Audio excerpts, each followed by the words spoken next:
Welcome to the world of the coordinate plane, a fundamental concept in mathematics that helps us locate points in space using a pair of numbers. Before we dive deeper, let's familiarize ourselves with some key terms: coordinate, horizontal, vertical, point of intersection, and origin. These words will guide us through our exploration of the coordinate plane.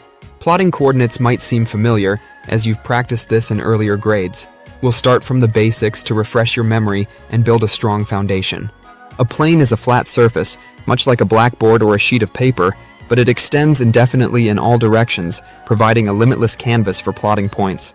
Planes consist of an infinite number of points, located using two perpendicular lines, the x-axis and the y-axis.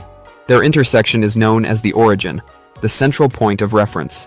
Each point on the plane is identified by an ordered pair of numbers, x, y, where x is the horizontal distance and y is the vertical distance from the origin. These pairs are called coordinates. Let's plot the coordinates, 3, 4, on a graph. The x-coordinate is 3 units across, and the y-coordinate is 4 units up, helping us pinpoint the exact location on the plane.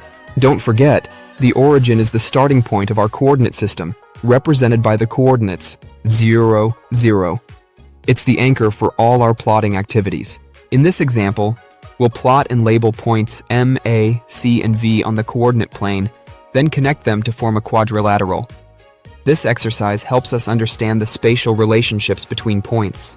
Here, we see the plotted points M, A, C, and V. Notice how negative x-coordinates place points to the left of the y-axis, and negative y-coordinates place them below the x-axis.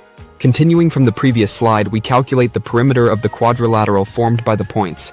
Each square on the grid represents 1 unit, making the perimeter 28 units. Let's clarify the difference between the x-axis and y-axis. The x-axis is horizontal, and the y-axis is vertical. We'll also explain how to graph the coordinates 5, 3, step by step. Using the graph, we'll answer exercises to identify the coordinates of points A, B, C, D, and E. This practice reinforces our understanding of locating points on the plane. In these exercises, we'll plot given coordinates on the plane, including the origin and other specified points.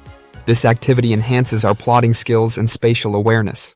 Remember, coordinate pairs always list the x-coordinate first, followed by the y-coordinate. Be mindful of negative numbers, as they affect the position of points on the plane.